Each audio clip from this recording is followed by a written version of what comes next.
Hello friends, M.R healthy eats உங்களை அன்புடன் வரவேற்கிறது. வாங்க, ஈஸி அண்ட் ஹெல்தி கிச்சனில் நிறைய பேர் விரும்பி கேட்ட சாம்பார் பவுடர் எப்படி செய்யலான்னு பார்க்கலாம். சாம்பார் பொடி செய்கிறதுக்கு 50 கிராம் உரைப்பான வத்தல் எடுத்து வச்சுருக்கேன். அதுபோல் 25 கிராம் காஷ்மீரி வத்தல் எடுத்து வச்சுருக்கேன். 125 கிராம் முழு மல்லி, 1 டீஸ்பூன் மிளகு, 1 டேபிள் ஸ்பூன் சீரகம், 2 டேபிள் ஸ்பூன் துவரம்பருப்பு, 2 டேபிள் ஸ்பூன் புழுங்கலரிசி, 2 டேபிள் ஸ்பூன் கடலைப்பருப்பு, கொஞ்சமாக வெந்தயம். இப்போது இதில் 20 கிராம் பெருங்காயம், 30 கிராம் மஞ்சள் தூள் சேர்த்துருக்கேன். இனி ஒரு அடிக்கனமான கடாயில் வத்தலை சேர்த்து நல்லா வறுத்து எடுத்துக்கிடலாம். ஸ்டவ்வை மீடியம் ஃப்ளேம்லேயும் வச்சு பொறுமையாக வறுத்து எடுத்துக்கிடலாம். அடிக்கனமான பாத்திரத்தில் வறுக்கும்போது நம்மளுக்கு வத்தல் கருகாமல் நல்லா வறுபட்டு மொறுமொறுன்னு வந்துடும். இப்போ வத்தல் வறுபட்டாச்சு. இதே கடாயில் நாம் மல்லியை சேர்த்து மீடியம் ஃப்ளேமில் வச்சு நல்லா வறுத்து எடுத்துக்கிடலாம். மல்லி நல்லா வறுபட்டு கலர் மாறி நல்லா வாசம் வர அளவுக்கு வறுத்து எடுத்துக்கிடலாம். இப்போ மல்லி நல்லா வறுபட்டுட்டு இதை நம்ம வேறு பாத்திரத்தில் மாற்றி எடுத்துக்கிடலாம். இனி இதே கடாயிலேயே நாம் எடுத்து வச்சுருந்த கடலைப்பருப்பு சேர்த்துக்கிடலாம். 2 டேபிள் ஸ்பூன் கடலைப்பருப்பு.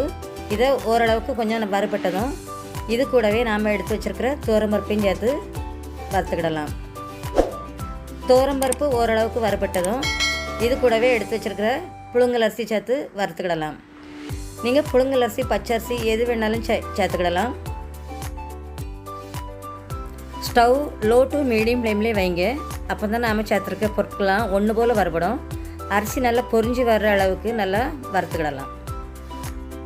அதுக்கு முன்னாடி நம்ம சேனலை ஃபஸ்ட் டைம் பார்க்குறவங்களா இருந்தால் லைக் பண்ணுங்கள், சப்ஸ்கிரைப் பண்ணுங்கள், பெல் பட்டனை தட்டி விடுங்க. பாருங்கள், இப்போ நல்லா நம்ம அரிசி பருப்பு எல்லாமே ஒன்று போல் நல்லா சூப்பராக பொன்னிறமாக வறுபட்டுட்டு இதை நம்ம மாற்றிக்கிடலாம்.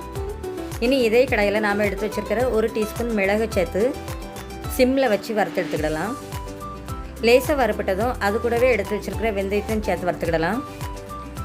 இனி ஸ்டவ் ஆஃப் பண்ணிவிட்டு அதே கடாயில் நாம் எடுத்து வச்சுருக்கிற 1 டேபிள் ஸ்பூன் சீரகத்தையும் சேர்த்து நல்லா மிக்ஸ் பண்ணி விட்டு நல்லா சூடேறது வரை கிண்டி விட்டுக்கிட்டே இருக்கலாம். இப்போ நம்ம சாம்பாருக்குள்ளே தேவையான எல்லா பொருட்களையுமே நல்லா வறுத்து எடுத்தாச்சு. இனி இதை கொஞ்சம் நேரம் நல்லா ஆற விட்டு மிக்ஸி ஜாரில் சேர்த்து அரைச்சிக்கிடலாம்.